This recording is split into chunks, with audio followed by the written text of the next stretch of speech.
Hello students, তোমরা যারা গৌরবঙ্গ ইউনিভার্সিটির আন্ডারে ফোর্থ সেমিস্টারে ছাত্রছাত্রী আছো এবং তোমাদের এডুকেশন সাবজেক্টটা মেজর কোর্স হিসেবে আছে, আজকের ক্লাসটা তোমাদের জন্য খুবই গুরুত্বপূর্ণ।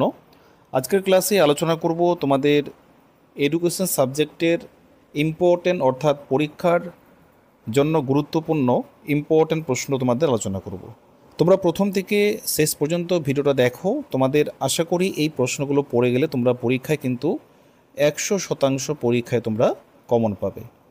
তাহলে দেখো, তোমাদের এডুকেশন ম্যানেজমেন্ট অ্যান্ড লিডারশিপ যে পেপারটা আছে, এটা হচ্ছে তোমাদের এই পেপার থেকে 40 মার্কের পরীক্ষা হবে। সেখানে তোমাদের 5 মার্কের প্রশ্ন করতে হবে, তারপর তোমাদের 10 মার্কের প্রশ্ন অ্যান্সার করতে হবে। এবার দেখো, এখানে আমি মডিউল অনুযায়ী তোমাদের সাজেশনটা দেখাবো। এটা পেপার কোড তোমাদের পরীক্ষা এভাবেই থাকবে, আর এটা হচ্ছে ফুল মার্কস, ঠিক আছে। প্রথম যে মডিউলটা আছে, তোমরা মডিউল ওয়াইজ সাজেশনটা দেখে নাও। প্রথম আমি তোমাদের সংক্ষিপ্ত প্রশ্ন, যেটাকে বলে 5 মার্কের প্রশ্ন, এখান থেকে শিক্ষাগত ব্যবস্থাপনার সংজ্ঞা দাও। তারপরে শিক্ষাগত ব্যবস্থাপনার প্রকৃতি সংক্ষেপে আলোচনা করো। দক্ষতা বিকাশে শিক্ষাগত ব্যবস্থাপনার ভূমিকা কী ছিল, শিক্ষায় ব্যবস্থাপনার প্রয়োজনীয়তা কী। এগুলো হচ্ছে মানে সংক্ষিপ্ত প্রশ্ন।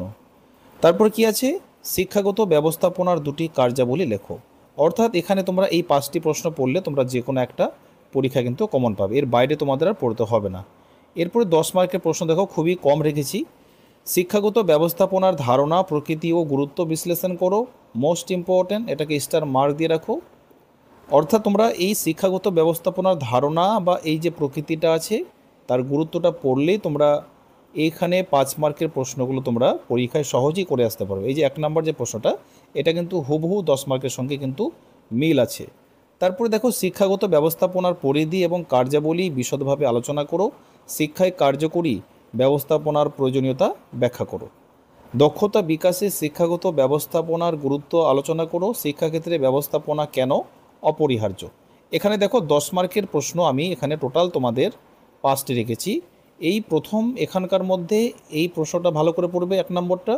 2, তারপরে দক্ষতা বিকাশ। তারপরে এখানে অতিরিক্ত দুটো প্রশ্ন তোমরা এমনি দেখে যাবে। শিক্ষার বিভিন্ন স্তরে ব্যবস্থাপনার গুরুত্ব আলোচনা করো। শিক্ষাক্ষেত্রে ব্যবস্থাপনা কিভাবে গুণগত পরিবর্তন আনে।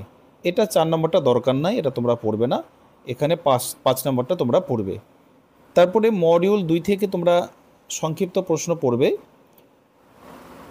লেইসেজ ফেয়ার ব্যবস্থা বলতে কী বোঝো, অথবা প্রশ্নটা পরীক্ষায় ঘুরিয়ে আসতে পারে, লেইসেজ ফেয়ার ব্যবস্থাপনার ধারণা দাও।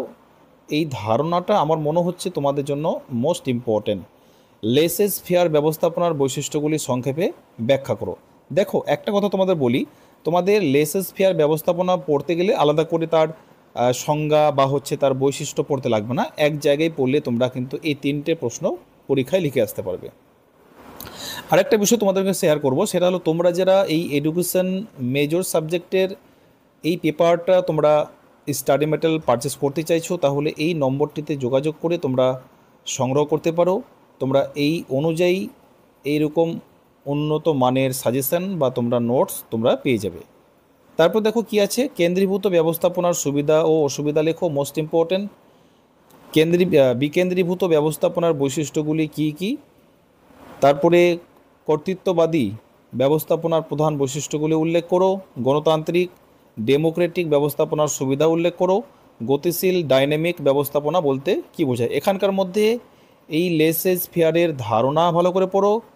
2 নম্বরটা, 3, তারপরে 5 এবং 6 এইগুলো পড়লে তোমরা পরীক্ষায় কমন পেয়ে যাবে। তারপর 10 নম্বরের জন্য পড়বে কেন্দ্রীভূত ও বিকেন্দ্রীভূত ব্যবস্থাপনার মধ্যে পার্থক্যগুলি আলোচনা করো। শিক্ষাক্ষেত্রে ব্যবস্থাপনার কাঠামো হিসেবে কোনটি উপযুক্ত, কেন্দ্রীভূত না বিকেন্দ্রীভূত যুক্তি সহ আলোচনা করো। তোমরা পরীক্ষায় যদি এই কেন্দ্রীভূত পাও, তাহলে দেখবে যে এই প্রশ্নটাই কিন্তু পরীক্ষায় এসেছে, আর কোনো দিকে তোমাদের তাকাতে হবে না। অথবা শিক্ষা প্রতিষ্ঠানের ওপর প্রতিটি ধরনের ব্যবস্থাপনার প্রভাব ব্যাখ্যা করো। তোমাদের এটাও কিন্তু আমি দিয়েছি, যদি পরীক্ষায় একটু ঘুরিয়ে আসে। কর্তৃত্ববাদী বা গণতান্ত্রিক নেতৃত্বের বৈশিষ্ট্য, সুবিধা ও অসুবিধাগুলি আলোচনা করো। শিক্ষাগত পরিবেশে এই নেতৃত্ব শৈলীগুলির প্রয়োগ উদাহরণসহ ব্যাখ্যা করো। 1 এবং 2 মোস্ট ইম্পর্ট্যান্ট। তারপরে এটা এমনি দেখো, এটা অতটা ইম্পর্টেন্ট নয়। ডাইনামিক এবং লেস ইজ ফেয়ার ব্যবস্থাপনার বৈশিষ্ট্য বা ধারণাগুলি তুলনা করো বা পার্থক্য করো। পরিস্থিতি অনুযায়ী কার্যকর ব্যবস্থাপনার শৈলী নির্ধারণে কিভাবে সিদ্ধান্ত নেওয়া উচিত আলোচনা করো। এটা মোস্ট ইম্পর্টেন্ট, অতটা নয়। তারপরে মডিউল 3-এ তোমরা পড়বে শিক্ষাগত তত্ত্বাবধান বলতে কী বোঝায়।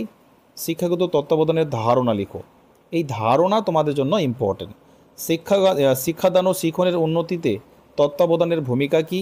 শিক্ষাগত প্রেক্ষাপটে প্রশাসনের প্রধান কাজ উল্লেখ করো। ব্যবস্থাপনা ও প্রশাসনের মধ্যে পার্থক্য লেখো। স্টার মার্ক দেওয়াগুলোকে ফলো করো। শিক্ষা প্রতিষ্ঠানে পরিদর্শনের উদ্দেশ্য কী। এরপরে 10 নম্বরের জন্য পড়বে তোমরা শিক্ষাগত তত্ত্বাবধানের সংজ্ঞা দাও। শিক্ষাদান ও শিক্ষণের মান উন্নয়নে এর ভূমিকা বিশদভাবে আলোচনা করো। শিক্ষাগত প্রেক্ষাপটে প্রশাসন বলতে কী বোঝায়, ভ্যারি ইম্পর্টেন্ট। শিক্ষাগত প্রশাসকদের কার্যাবলী ও দায়িত্বসমূহ বিস্তারিত আলোচনা করো। শিক্ষা প্রতিষ্ঠানে পরিদর্শনের পরিধি বা গুণমান উন্নয়নে অবদান ব্যাখ্যা করো। গুণমান উন্নয়নে পরিদর্শন কিভাবে অবদান রাখে। এই 2 এবং 3 ভালো করে পড়বে। তারপরে তোমরা মডিউল 4 থেকে পড়বে সংক্ষিপ্ত প্রশ্ন। একজন কার্যকরী শিক্ষাগত নেতার প্রধান বৈশিষ্ট্য লেখো, ভ্যারি ইম্পর্টেন্ট। শিক্ষায় গণতান্ত্রিক নেতৃত্বের সুবিধা কী ছিল। শিক্ষাক্ষেত্রে নেতৃত্বের গুরুত্ব কী বা গণতান্ত্রিক বা কর্তৃত্ববাদী নেতৃত্বের মধ্যে একটি পার্থক্য লেখো। এখানে 1 নম্বর 2 নম্বর মোস্ট ইম্পর্টেন্ট। তারপরে এই 5 নম্বরটা দেখো। নেক্সট 10 নম্বর বলছি শিক্ষাগত ব্যবস্থাপনা নেতৃত্বের তাৎপর্য বিশদভাবে আলোচনা করো। দক্ষতা বিকাশের সাথে নেতৃত্বের সম্পর্ক ব্যাখ্যা করো। এখানে অথবাটা আছে, এটা তোমরা দেখে নাও। তারপরে 2 একজন কার্যকরী শিক্ষাগত নেতার বৈশিষ্ট্য বা গুণাবলী কী কী, এই বৈশিষ্ট্যগুলি কিভাবে শিক্ষা প্রতিষ্ঠানকে প্রভাবিত করে আলোচনা করো। 2 নম্বরটা শিক্ষাক্ষেত্রে পরিলক্ষিত বিভিন্ন নেতৃত্বের শৈলী বিশ্লেষণ করো। নির্দিষ্ট শিক্ষাগত পরিস্থিতিতে কিভাবে এই শৈলীগুলি অভিযুক্ত করা যেতে পারে উদাহরণ সহ আলোচনা করো। এই 3টে পড়লেই হয়ে যাবে। তারপরে 5 নম্বর মডিউল শিক্ষার্থীদের সামগ্রিক বিকাশে ছাত্র কল্যাণমূলক পরিষেবার গুরুত্ব কী। বিদ্যালয় পরিকাঠামো ব্যবস্থাপনার প্রয়োজনীয়তা কী। একটি ইতিবাচক প্রাতিষ্ঠানিক বাতাবরণ ইনস্টিটিউশনাল ক্লাইমেট শিক্ষণের উন্নতিতে কিভাবে সাহায্য করে। তারপর পড়বে বিদ্যালয়ে শৃঙ্খলা বজায় রাখার কৌশল উল্লেখ করো। শিক্ষা প্রতিষ্ঠানে আর্থিক পরিকল্পনার গুরুত্ব কী ছিল। এগুলো পড়লে তোমরা কমন পেয়ে যাবে। শিক্ষার্থীদের সামগ্রিক বিকাশে ছাত্র কল্যাণ বা সহায়ক পরিষেবাগুলির গুরুত্ব আলোচনা করো। বিদ্যালয়ে পরিকাঠামো সরঞ্জাম সম্পদ এবং সুবিধাদির কার্যকর সম্পর্কে বিশদভাবে আলোচনা করো। এখানকার মধ্যে মোস্ট ইম্পর্টেন্ট আছে শিক্ষা প্রতিষ্ঠানে আর্থিক পরিকল্পনা বাজেট বরাদ্দ সম্পদ বন্টনের প্রক্রিয়াটি ব্যাখ্যা করো, ভ্যারি ইম্পর্টেন্ট। তারপরে এই 3 নম্বরটা, এই প্রশ্নটাও তোমরা দেখে যাবে। তো তোমাদের এই ছিল আজকের ইম্পর্টেন্ট ক্লাস। ভিডিওটি ভালো লাগলে অবশ্যই তোমাদের বন্ধু বান্ধবের কাছে শেয়ার করো, প্রয়োজনে লাইক করো এবং কমেন্ট করে তোমরা পরবর্তী ক্লাসের জন্য তোমরা কোন ভিডিও চাইছো সেটা আমাকে কমেন্ট বক্সে অবশ্যই তোমরা লিখে পাঠাবে।